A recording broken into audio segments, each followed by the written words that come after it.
Hello friends, आज आपको बताने जा रहे हैं लैंटर्न। देखिए, एक मैंने A3 साइज का पेपर लिया हुआ है। उस पे मैं एक 3 सेंटीमीटर्स की मैंने लाइन खींची है। उसके बाद 8 सेंटीमीटर्स और ऊपर का हिस्सा ऐसे ही छोड़ दिया है।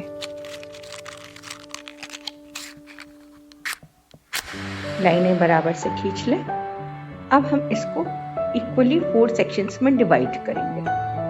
तो जब हम डिवाइड करते हैं तो 10-10 सेंटीमीटर्स के बाद 41 सेंटीमीटर्स का होता है ये। तो 10-10 सेंटीमीटर्स कंटिन्यूअसली 4 जगह मार्क कर लिया और उसके बाद जो 1 सेंटीमीटर बचता है वो स्टिकिंग प्लेस उसको बना लेते हैं। सेम मेजरमेंट्स ऊपर भी लेंगे। दोनों तरफ मेजर करने से आपका मेजरमेंट बिल्कुल परफेक्ट आता है। So keep this in mind, measure both the sides and then join the lines. This way. Now we have got 4 sections and a small section. We'll give the folds. Her section पे fold करेंगे।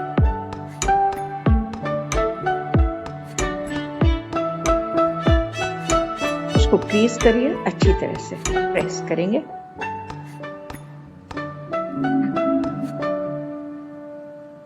And वो 1 centimetre का भी आप fold कर लेंगे। अब चारों फोल्ड करने के बाद हमें ऊपर का शेप देना है। ऊपर का शेप देने के लिए कोई भी रफ पेपर काट के उसको हाफ फोल्ड कर लें and draw a design on it. After drawing you can cut. This will be your stencil. You can cut any shape for this. This I am doing for Eid, so this is like a mosque shape I have given. You can give any other shape of your choice. Okay, so making a stencil on a rough paper will help you to get the perfect shape. After that, you have to cut it. You can see how I am cutting.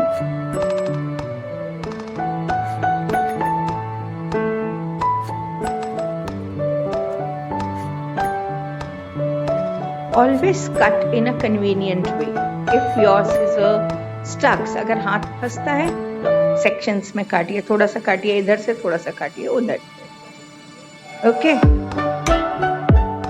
हमारा final point ये होना चाहिए कि हमारा cutting बिल्कुल NEET आना चाहिए। Craft का कोई भी काम करते हैं, neatness matters. You can notice here, friends, I am using an old paper.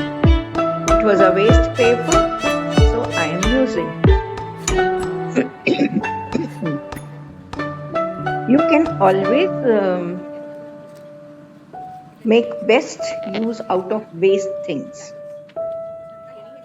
It was a paper from some old copy.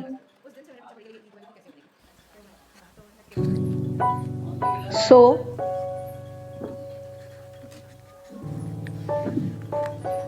children,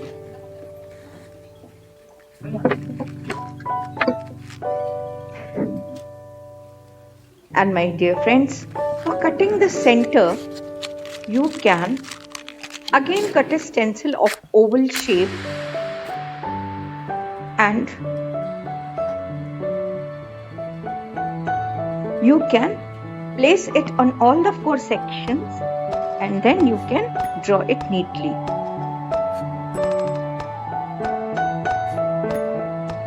जब हम इसे बनाएंगे, इसमें भी हमें ध्यान रखना है कि ऊपर और नीचे इक्वल स्पेस छुट्टी हो। Right?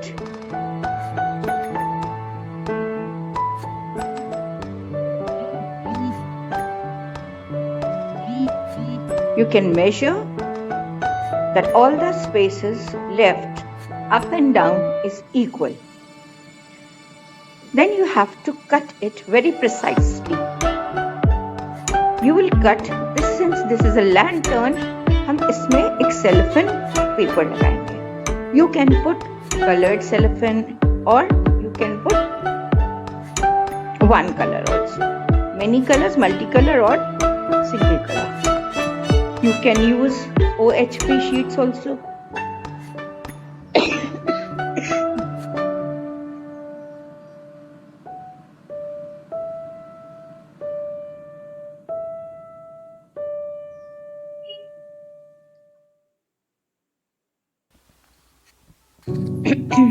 Sometimes you require to stand for cutting and for a better grip. You must stand and be very careful while using this cutter. If you have, you can just make a slit and then you can cut it with your scissors. आप कैंची की सहायता से इसको बहुत अच्छे से neatly cut कर सकते हैं। ये स्टेप हमें चारों सेक्शंस में करना है। See, on all the 4 sections you have to cut like this.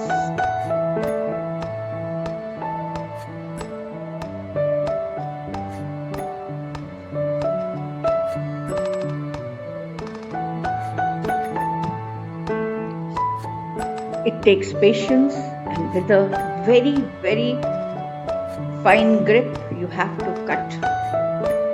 बहुत ध्यान से इसको चारों एक बराबर का काटेंगे। देखिए आपको समझ में आने लगा होगा what shape I am going to cut. It's your wish, आप कैसे काटते हैं। मेरा हाथ चलता है कटर पे तो मैं कटर से करती हूँ, नहीं तो जिसका नहीं चलता है वो कैंची से भी कर सकता है।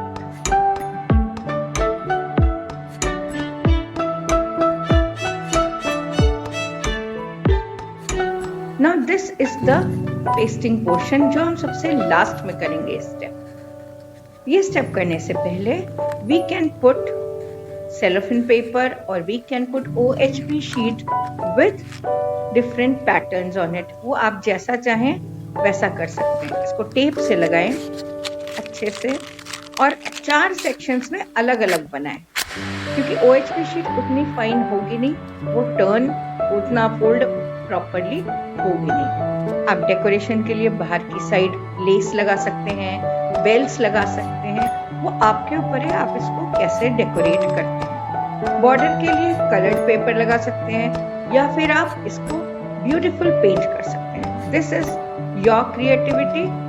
सी I made it, it's so simple.